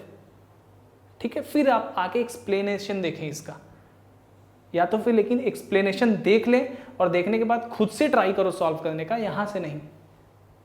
और अगर वहाँ नहीं बने देन डेफिनेटली हाँ आपको आके देखना है, एक्सप्लेनेशन को देखना है कि किस तरह किसी प्रॉब्लम को हम लोग अप्रोच करते हैं। ठीक है, लेकिन छापना नहीं है सब कुछ। चलिए, तो 17 मैंने आपको कहा कि सेम एज एग्जाम्पल 12 है, जहाँ की 3 पॉइंट्स दिया हुआ है और प्रूव करना है, आपको शो करना है कि क्या वो तीनों पॉइंट्स किसी राइट एंगल ट्राइंगल के वर्टिसेस हैं या नहीं है। तो आपको एग्जाम्पल 12 में हमने इसको देखा था। चलिए अब क्वेश्चन नंबर 18 बनाते हैं। ये है which is not true in triangle ABC, which is not true in triangle ABC। अब एक फिगर दिया हुआ है,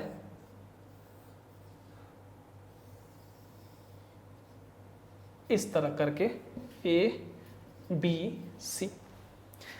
अच्छा, इसको तो मुझे लेके ही करना पड़ेगा क्योंकि ये पहला है AB, vector AB plus vector BC plus vector CA is equal to 0। क्या ये सही है कि गलत है? भाई ये तो मुझे बिल्कुल सही लग रहा है कि ये 0 होगा। क्यों 0 होगा? देखिए, वेक्टर CA क्या है? AC का ही अपोजिट है, यानी कि is equal to minus vector AC।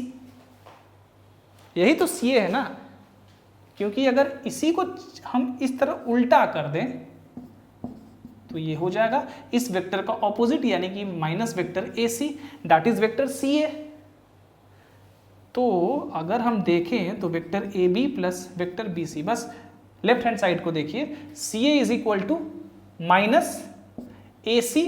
तो AC के जगह हम सब्सटीट्यूट करेंगे क्या?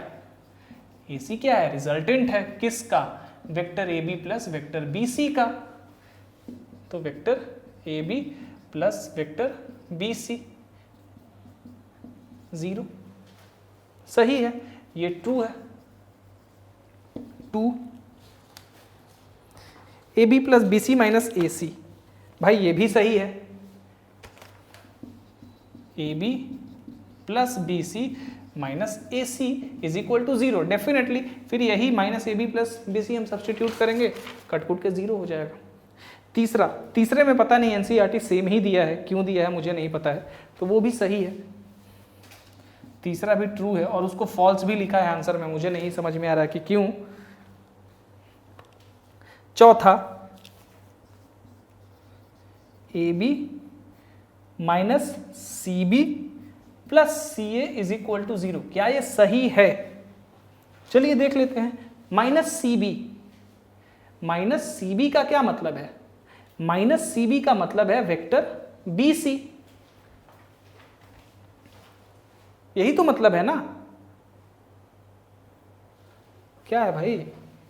माइनस CB, भाई वेक्टर CB, सबसे पहले ये देखिए, वेक्टर CB क्या है? Minus vector BC। ठीक है, वेक्टर CB है माइनस वेक्टर BC।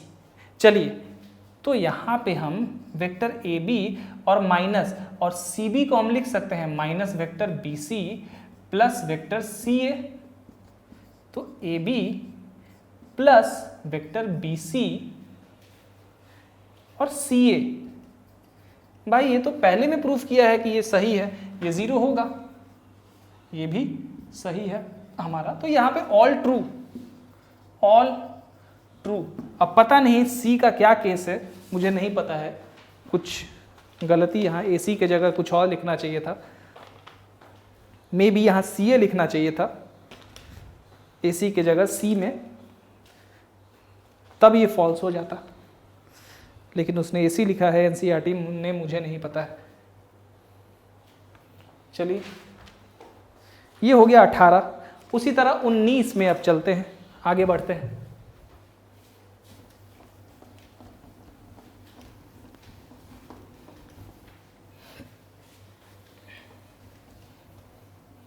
उन्नीस भी यही ट्रू और फॉल्स है। If a and b are two collinear vectors, if a and b are two collinear vectors, then which of the following are incorrect? Which of the following are incorrect? A, vector B is equal to lambda into vector A for some scalar lambda. क्या ये सही है भाई? ए और B collinear vector है तो ये तो होगा ही। यस इट इज ट्रू, ये तो सही है, करेक्ट है ये। बी,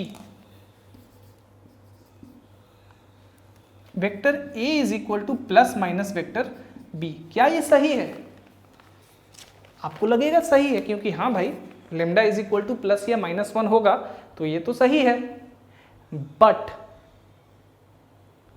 सबसे पहली बात कि हमें नहीं पता है कि ए और बी का मैग्नीट्यूड सेम है, यहीं पे ये गलत हो जाएगा। यहां थोड़ी कहा, यहां खाली कहा गया है कि ए और बी पैरेलल है, कोलिनियर है, बट उनका मैग्नीट्यूड सेम है ये तो नहीं कहा गया है। और अगर A is equal to plus B हो फिर भी दोनों का मैग्नीट्यूड सेम होना चाहिए, अगर माइनस बी हो फिर भी मैग्नीट्यूड सेम होना चाहिए। डायरेक्शन अलग होगा माइनस बी में बट मैग्नीट्यूड सेम होना चाहिए, इसलिए ये हमारा incorrect. C, the respective components of a and b are not proportional. कह रहा है कि ए और बी के रिस्पेक्टिव कंपोनेंट्स जो हैं वो प्रोपोर्शनल नहीं होंगे। हाँ भाई नहीं होंगे, सही है ये।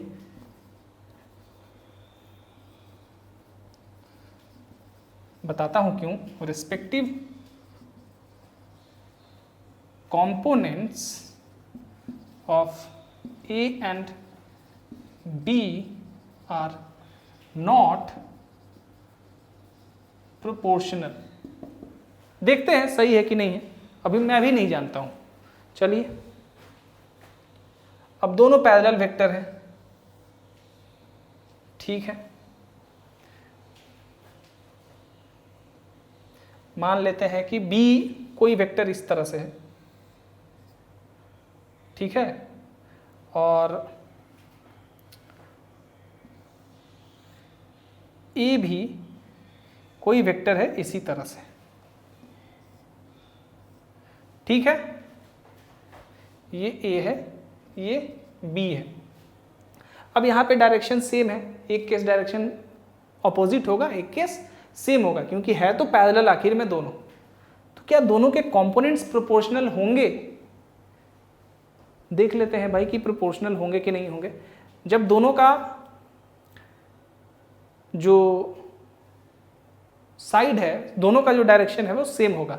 मान लेते हैं ax बाई इसका x कंपोनेंट हम ax से दर्शाते हैं, इसका x कंपोनेंट हम सबसे पहले खाली x और y के केस में देखते हैं, ठीक है, उसी से y और z समझ लेंगे हम। मैंने आपको 2 डायमेंशनल के लिए कंपोनेंट्स के बारे में अच्छे से पढ़ाया है, वहाँ पे आप जाके देख सकते हैं। इसका जो x कंपोनेंट है यानी कि इसका जो i के साथ कोएफिशिएंट है वो मान लेते हैं bx है। तो ax by bx, ax by bx is equal to ay यानी कि इसका y कंपोनेंट और इसका भी y कंपोनेंट बाई by। कह रहा है कि क्या ये होगा, सही होगा। इसको कैसे चेक करें हम? इस चीज को हम कैसे चेक करें? क्या ये हमेशा बराबर होगा? क्या ये सर्टेन है? क्या ये बराबर होगा? नहीं होगा भाई, हमें नहीं पता है कि साइज क्या है वेक्टर बी का।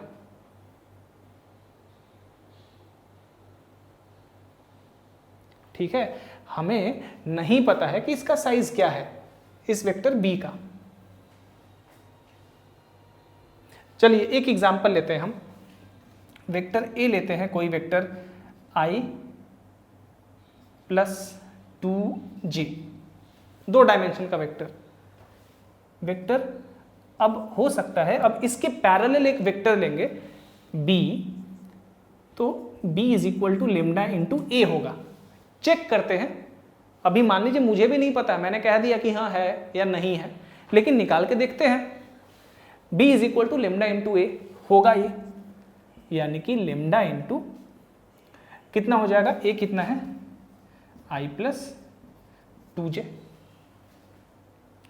ठीक है, हमें b नहीं पता है, हमें लेमडा के बारे में कोई जानकारी नहीं है। मान लेते हैं कि लेमडा इज इक्वल टू 2 है, सेम डायरेक्शन में है और 2 है। मान लेते हैं ए और बी सेम डायरेक्शन में है और लेमडा को 2 रख लेते हैं, 2 रख लेते हैं, तो क्या हो जाएगा 2i प्लस 4j। हो सकता है ऐसा, तो देखते हैं।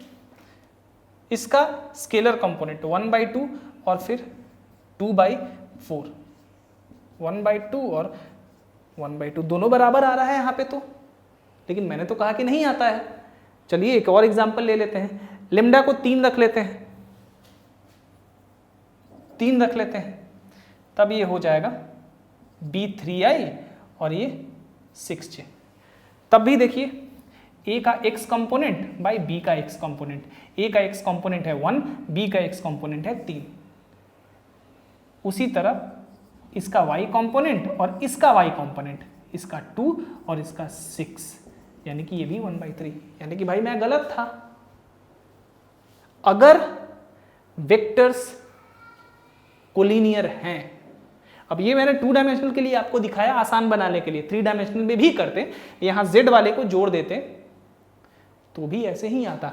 यानी कि हाँ, अगर 2 वेक्टर्स कोलिनियर हैं, पैरेलल हैं, तो उनका जो कंपोनेंट्स होगा वो प्रोपोर्शनल होगा। यानी कि इसका और इसका जो x कंपोनेंट का रेशियो होगा वो बराबर होगा इन दोनों के y कंपोनेंट के रेशियो के, और फिर बराबर होगा उसके z कंपोनेंट के रेशियो के। यानी कि इन दोनों वेक्टर्स के कॉरेस्पॉन्डिंग कंपोनेंट्स प्रोपोर्शनल होंगे एक दूसरे के साथ। ठीक है, that means ax by bx is equal to ay by by is equal to az by bz। Proportional होंगे ये हमेशा, अगर कोलिनियर है तो ये क्या है, करेक्ट स्टेटमेंट है। क्या है ये, करेक्ट। आपने देख लिया 2 डायमेंशनल के केस में। अगर डायरेक्शन ऑपोजिट होता तो यहाँ पे लेमडा को हम नेगेटिव रखें, नेगेटिव में भी रखेंगे तो बस यहाँ नेगेटिव साइन आएगा, प्रोपोर्शनलिटी सेम आएगा। यहाँ पे -1/3, ये भी -1/3 आ जाएगा। ठीक है, तो आप देख रहे हैं ये चीज। चलिए, आई होप आपको समझ में आया हो, ये कोई दिक्कत ना हुआ हो। चलिए एक बार और इसको समझाता हूं मैं, क्योंकि मैं थोड़ा कंफ्यूज कर देता हूं कभी कभी, इसलिए क्योंकि मैं चाहता हूं कि आप थोड़ा अपने आप को टेस्ट करें। देखिए, मान लेते हैं a और b 2 कोलिनियर वेक्टर्स हैं जैसा दिया हुआ है। वेक्टर a को कोई एक एग्जांपल लेते हैं छोटा सा, बिना फिगर के समझते हैं। वेक्टर a है हमारा i plus 2j minus 3k।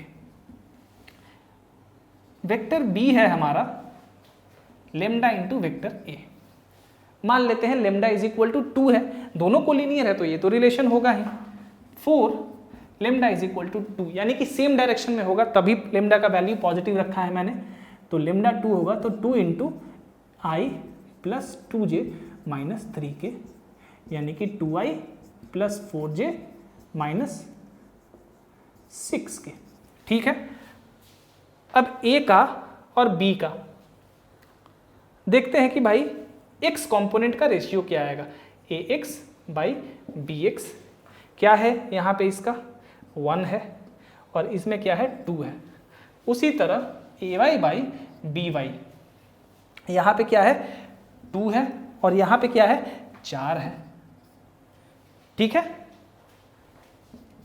1/2 AZ by BZ। यहाँ पे क्या है -3 है, यहाँ पे क्या है -6 है, 1/2। तीनों बराबर आया ना, हमेशा ऐसा ही होगा। अगर लेमडा इज इक्वल टू -2 रखेंगे, यानी कि अगर दोनों डायरेक्शन एक दूसरे से ऑपोजिट हो, उस केस में भी बराबर ही आएगा। यानी कि the respective components of a and b are not proportional दिया है, याद रखिए नॉट प्रोपोर्शनल, ये तो प्रोपोर्शनल है, यहाँ पे नॉट प्रोपोर्शनल है, तो respective components of a and b are not proportional.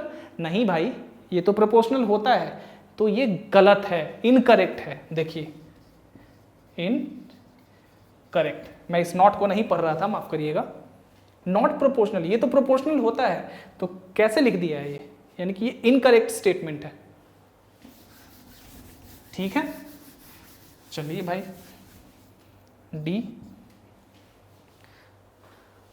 D में क्या है हमारा, both the vectors a and b have same direction but different magnitudes. चलिए इसको भी समझ लेते हैं। Both the vectors a and b have same magnitudes but same direction